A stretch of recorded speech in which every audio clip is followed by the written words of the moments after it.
ज्ञातिमिरन्दस्य ज्ञानाञ्जनशलाकया चक्षुरुन्मिलितं येन तस्मै श्रीगुरवे नमः। श्रीचैतन्यमनोभीष्टं स्थापितं येन भूतले स्वयं रूपा ददामीयं ददाति स्वपदान्तिकं। वन्दे श्रीगुरुं श्रीपादकमलं श्रीगुरुं वैष्णवांश्च श्रीरूपं साग्रजाता सहगना रघुनाथान्वितं तं सजीवं सादरं सावधूतं परिजनासहितं नित्यचैतन्यदेवं श्रीराधा कृष्णपादान् सहगना ललिता श्रीशाखान्वितंश्च नमो विष्णुपादाय कृष्णपृष्ठाय भूतले श्रीमते भक्तिवेदान्त स्वामिने नामिने। नमस्ते सरस्वती देवे गौरवाणी प्रचारिणे निर्विशेषा शून्यवादी पाश्चात्यदेशतारिणे वञ्चाकल्पतरुभ्यश्च कृपासिन्धुभ्येव च पतितानां पावनेभ्यो वैष्णवेभ्यो नमो नमः। जय श्री कृष्ण चैतन्य प्रभु नित्यानंद श्री अद्वैत हरे कृष्णा कृष्णा कृष्णा हरे हरे हरे राम राम राम हरे हरे। तो आज हम 16 चैप्टर 16वां अध्याय शुरू कर रहे हैं पहले स्कंद का, जिसका शीर्षक है how Parikshit receive the age of Kali. तो कैसे परीक्षित महाराज कलयुग के आगमन में क्या करते हैं, उनका क्या अप्रोच रहता है। तो हमने पिछले अध्याय में देखा कि कैसे जब युधिष्ठिर को समझ में आता है कि कृष्ण उनके धाम चले गए, तो युधिष्ठिर, उनके बाकी भाई, द्रौपदी, वो सब लोग भगवत धाम की ओर निकलते हैं, हिमालय की ओर निकलते हैं। और हमने देखा कि युधिष्ठिर निकलने से पहले परीक्षित को राजा बना के निकल जाते हैं। तो ये राजा का बहुत इम्पोर्टेंट एक कर्तव्य है कि उसको और एक काबिल जो राजा है उसको बना के उसको अपना ज़िंदगी का निवारण करने के लिए, भगवत धाम प्राप्त करने के लिए निकलना चाहिए। तो इस तरह से चैप्टर 15 में युधिष्ठिर और पांडवों का ज़िंदगी समाप्त होता है। तो जैसे हमने देखा कि अलग अलग अध्याय में अलग अलग लोगों के बारे में आ रहा था। भीष्म का चैप्टर खत्म होता है, बाद में धृतराष्ट्र गांधारी का चैप्टर खत्म होता है, पांडवों का। तो श्रील प्रभुपाद तात्पर्य में लिखते हैं कि जो भी व्यक्ति रहेगा, भगवान का महान भक्त भी रहेगा, हर एक समय पे उसको अपना अध्याय बंद करना पड़ेगा, चैप्टर क्लोज करना पड़ेगा। पर कैसे चैप्टर क्लोज करते हैं वो इम्पोर्टेंट है। अंतिम समय में अगर हम भगवान को याद करते हुए ये ध्येय त्यागते हैं तो वो सर्वोत्तम है। तो ये अध्याय में परीक्षित की कहानी शुरू होती है। टेक्स्ट 1। सुत उवाच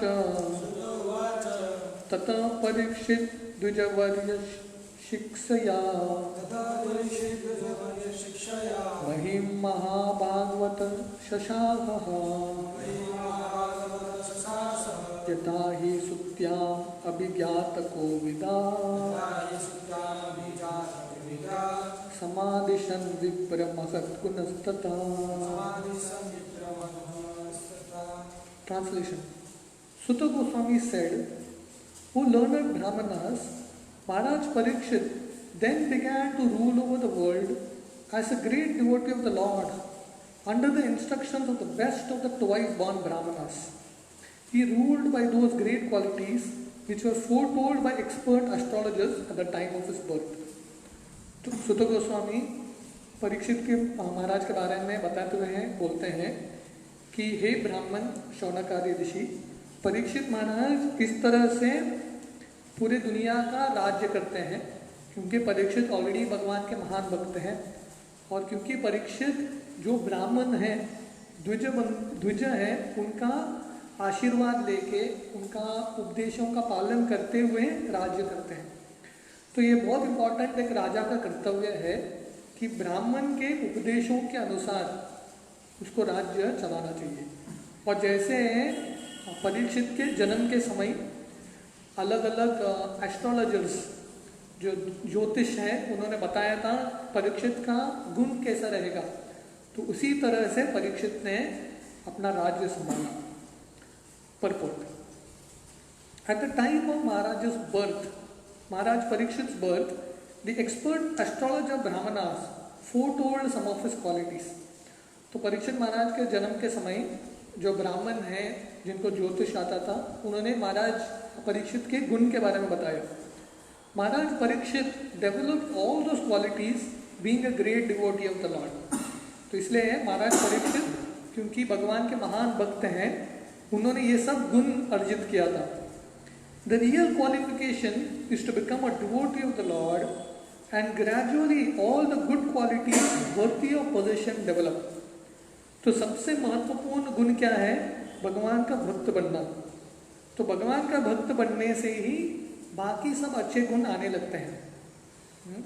तो जैसे भागवतम में वर्णन आता है जो भी भगवान का भक्त है उसके अंदर देवताओं के गुण आते हैं। यशास्ति भक्तिर भगवती अकिंचन सर्वे गुणे सत्र समासते सुरा।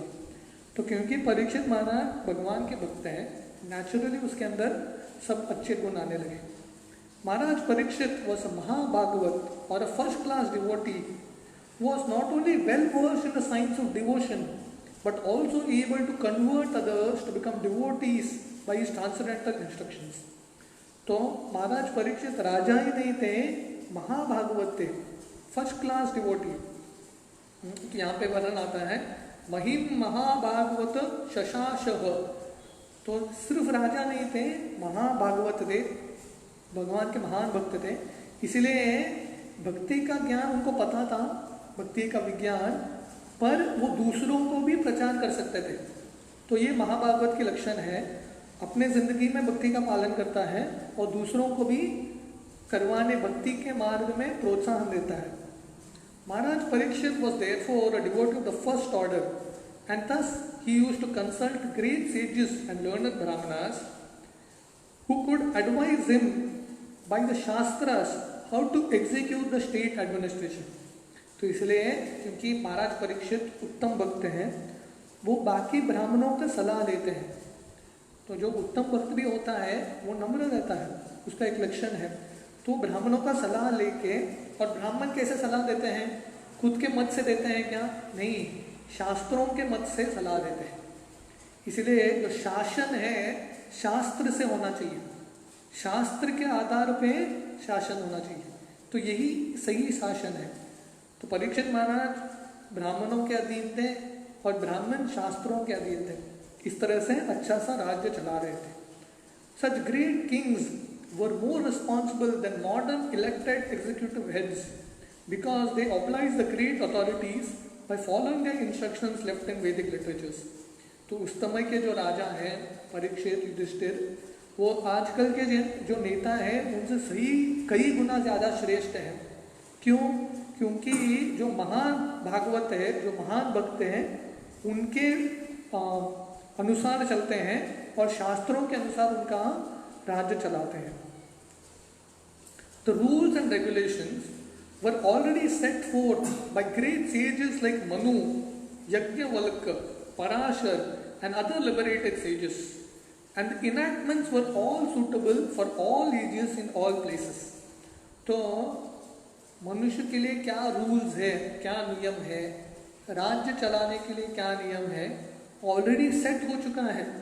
मनु ने, यज्ञवल्क्य, पराशर और बाकी जो महान संत हैं उन्होंने ऑलरेडी लिख लिया है क्या क्या रूल्स एंड रेगुलेशंस है, क्या क्या नियम है अलग अलग देश काल पात्र के अनुसार। Therefore, the rules and regulations were standard and without flaw or defect.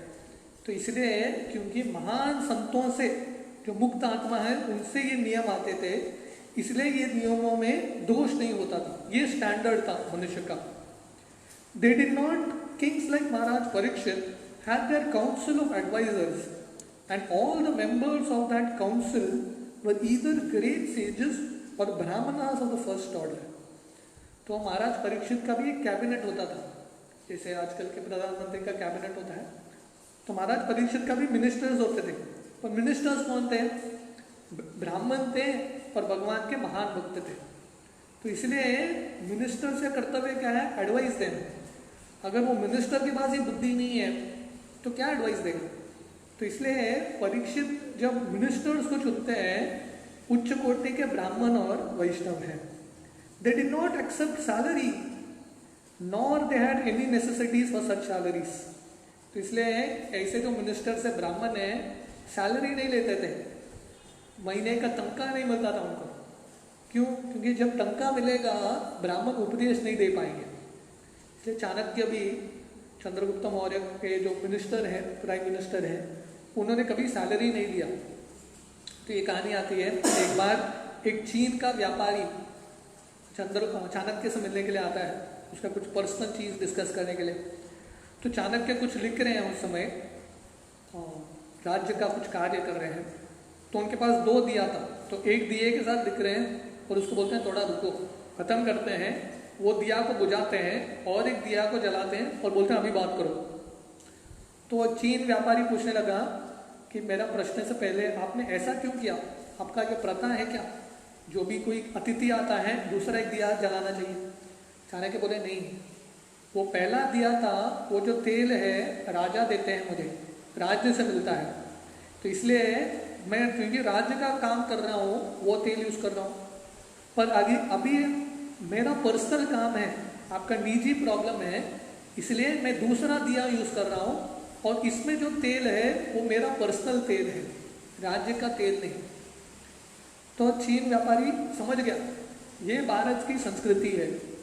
संस्कृति क्या है? जो ब्राह्मण हैं, मंत्री हैं, तनख्वाह नहीं लेते, सैलरी नहीं लेते, क्योंकि सैलरी लिया तो हम उपदेश ठीक तरह से दे नहीं पाएंगे। इसलिए जो ब्राह्मण है वो शुद्ध कब रहेंगे? जब वो सैलरी नहीं लेते। दक्षिणा मिल सकता है उनको, पर किसी चीज़ का सैलरी नहीं लेते। इसलिए जो टीचर है, शिक्षक है, या कोई डॉक्टर है, ज्योतिष है, इन सब लोगों को आयुर्वेद में जो डॉक्टर है, आइडियली सैलरी नहीं लेना चाहिए। The state would get the best advice without expenditure. तो सबसे बढ़िया एडवाइस, उपदेश और सलाह जो है ये ब्राह्मण देते थे, पर राज्य को कुछ खर्चा नहीं करना पड़ता था उन पे, free advice. They were themselves समदर्शी, equal to everyone, both man and animal. तो क्योंकि ये महान संत है, समदर्शी है, हर एक व्यक्ति को समान दृष्टिकोण से देखते हैं, पशु हो कि मनुष्य हो, इसलिए वो मंत्री बनने के लिए काबिल है।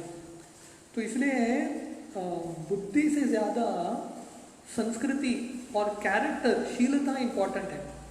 अगर लोगों के पास बुद्धि है पर कैरेक्टर नहीं है, ऐसा बुद्धि का कुछ फायदा नहीं है। तो ये जो ब्राह्मण है, परीक्षित के जो मंत्रियां हैं, वो उनके पास बुद्धि भी था और उससे इम्पोर्टेंट उनके पास कैरेक्टर था, शीलता था। They would not advise the king to give protection to man and instruct him to kill poor animals. तो ऐसे जो मंत्री राजा को नहीं बोल देते ठीक है मनुष्य की रक्षा करो और जो जानवर है उसको मार डालो, कत्ल खाना खोलो, नहीं। Such council members were not fools or representatives of to compose a fool's paradise. तो ऐसे जो राजा के मंत्री हैं परीक्षित के, मूर्ख नहीं थे, उस जमाने के सबसे बुद्धिमान और क्वालिफाइड व्यक्ति थे। They were all self-realized souls and they knew perfectly well how all living beings in the state would be happy both in this life and the next. तो क्योंकि ये सब लोग मुक्त आत्मा थे, आत्मा साक्षात्कार पा लिया था इन लोगों ने, तो इसलिए उनको पता था कि कैसे राज्य में हर एक जो प्रजा है कैसे खुश हो सके ये जिंदगी में और अगली जिंदगी में। They were not concerned with the hedonistic philosophy of eat, drink, be merry and enjoy. तो उनका ये सिद्धांत नहीं था जैसा आधुनिक सिद्धांत है। आधुनिक सिद्धांत क्या है? Eat, drink, be merry and enjoy. मजा मस्ती करो, खाओ पियो ऐश करो, ये उनका फिलॉसफी नहीं था। आजकल के आप या उसके बाद भी आप औरंगजेब के मंत्री देखेंगे, सब मंत्री देखेंगे, राजा भी अय्याश है तो मंत्री कैसे निकलेगा? मंत्री भी ऐसा ही रहेगा। तो इसलिए ऐसा जो अय्याश लोग हैं जो राज पदवी पे बैठते हैं वो लोगों का कुछ कल्याण नहीं कर सकते, लोगों का पैसा ही लेंगे, राइट। जो प्रजा है वो काम करते रहेगा, ये लोग भोग करते रहेंगे। ये ऐसे मंत्री नहीं थे, निस्वार्थ रूप से लोगों का कल्याण करते थे। They were philosophers in the real sense and they knew well what is the mission of human life. तो ये सब लोग राज्य चलाना भी आता था, उपदेश देना आता था, पर उसके ऊपर जिंदगी का क्या लक्ष्य है वो भी आता था। फिलोसोफर्स थे, दार्शनिक थे, तो इसलिए उनको पता था मनुष्य जिंदगी का लक्ष्य क्या है।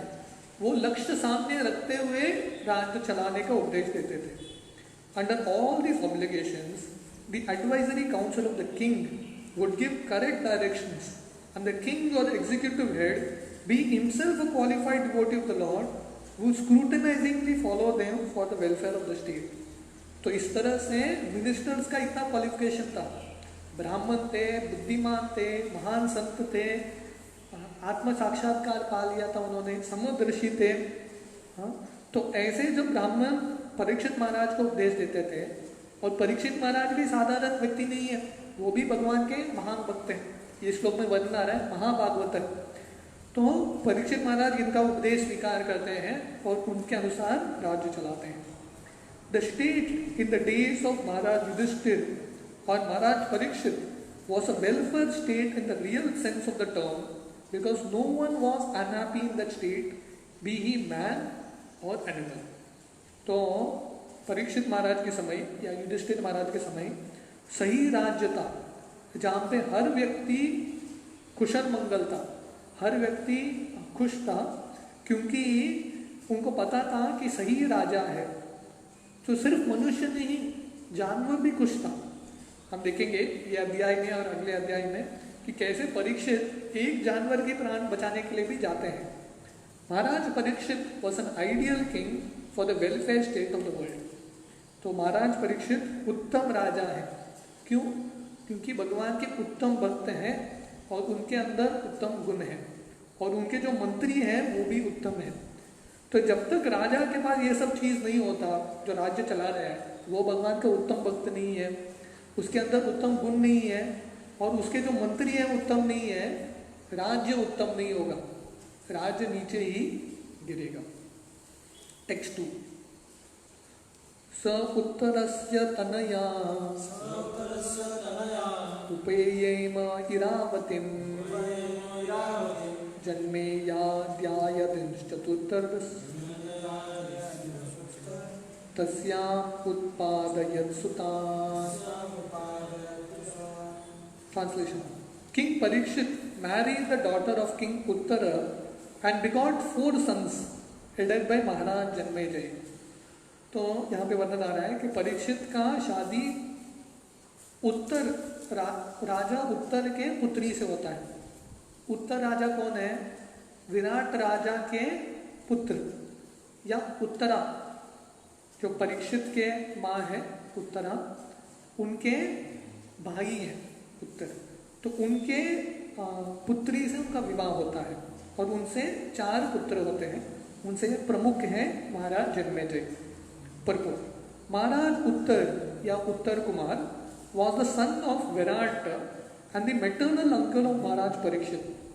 तो उत्तर कुमार महाराज उत्तर जो है विराट राजा के पुत्र हैं और महाराज परीक्षित के मामा हैं।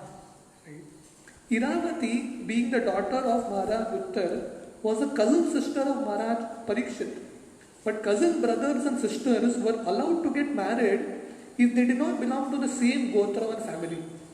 तो ये दृष्टिकोण से, क्योंकि उत्तर महाराज परीक्षित के मामा है, तो उनकी पुत्री से विवाह हुआ परीक्षित का, मतलब ये दोनों कजिन ब्रदर्स और सिस्टर्स हैं। सगे भाई होते हैं, सगे भाई होते हैं। तो वैदिक संस्कृति में कजिन ब्रदर्स और सिस्टर्स का शादी अलाउड था अगर उनका गोत्र एक ही नहीं है, अलग अलग गोत्र है तो शादी होता है। तो ये सिस्टम है। जैसे प्रभुपाद लिखते हैं अर्जुन और सुभद्रा भी कजिन्स है एक्चुअली इन वन सेंस। तो ये वैदिक संस्कृति है। इन द वैदिक system of marriage the importance of the गोत्र और family was stressed. Arjun also married Subhadra also she was his maternal cousin sister. तो अर्जुन भी सुभद्रा के साथ शादी करते हैं, सुभद्रा भी अर्जुन की कजन सिस्टर है, पर गोत्र अलग होना चाहिए। तो प्रभुपाद जन्मेजय के बारे में लिखते हैं, one of the rajrishis kings and the famous son of Maharaj Parikshit. तो जन्मेजय वो भी एक राज ऋषि है और परीक्षित महाराज के सबसे प्रमुख पुत्र हैं। His mother's name was Iravati and according to some Madravati. तो जन्मेजय के जो माँ है या परीक्षित की जो पत्नी है उनका नाम है इरावती, या कोई लोग बोलते हैं उनका नाम है Madravati. Maharaj Janamejaya they got two sons of the name Gyatanik and Shankukarna. तो महाराज जन्मेजय के दो पुत्र होते हैं, ज्ञातानिक और शंकुकर्ण।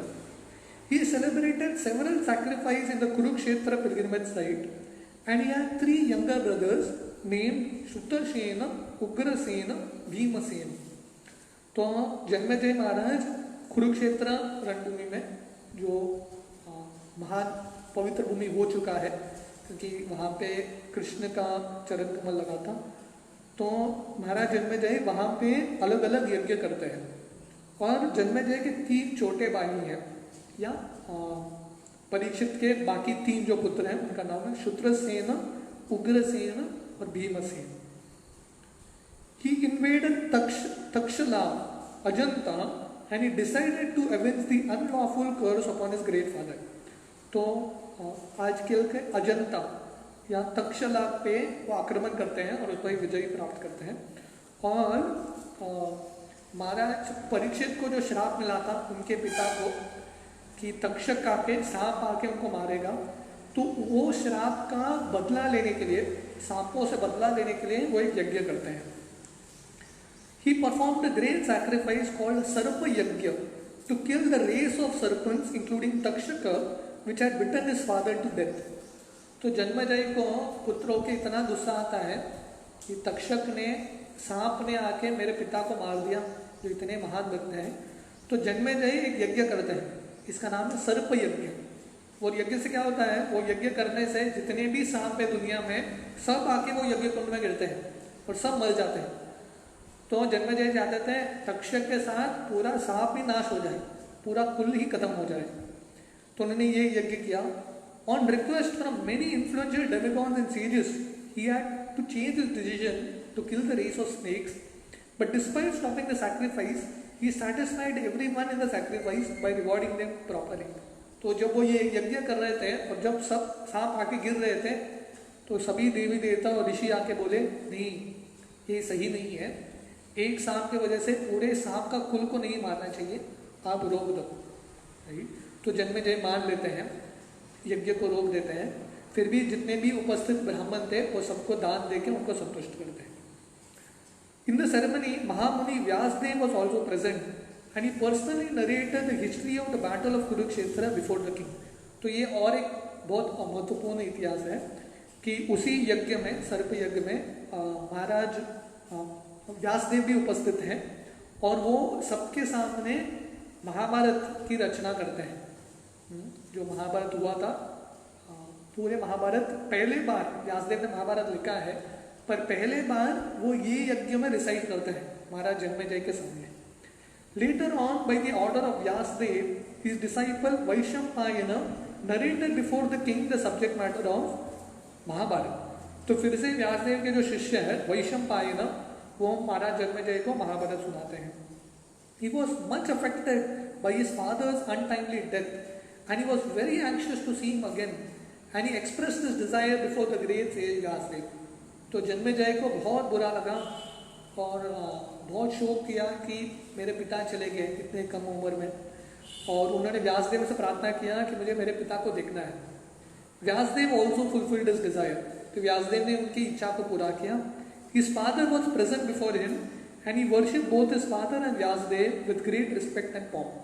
तो उसी समय परीक्षित भी वहाँ पे आ गए व्यासदेव के प्रार्थना से, और जन्मेजय ने व्यासदेव और परीक्षित, उनके जो पिता हैं, दोनों का आराधना किया और सम्मान दिया।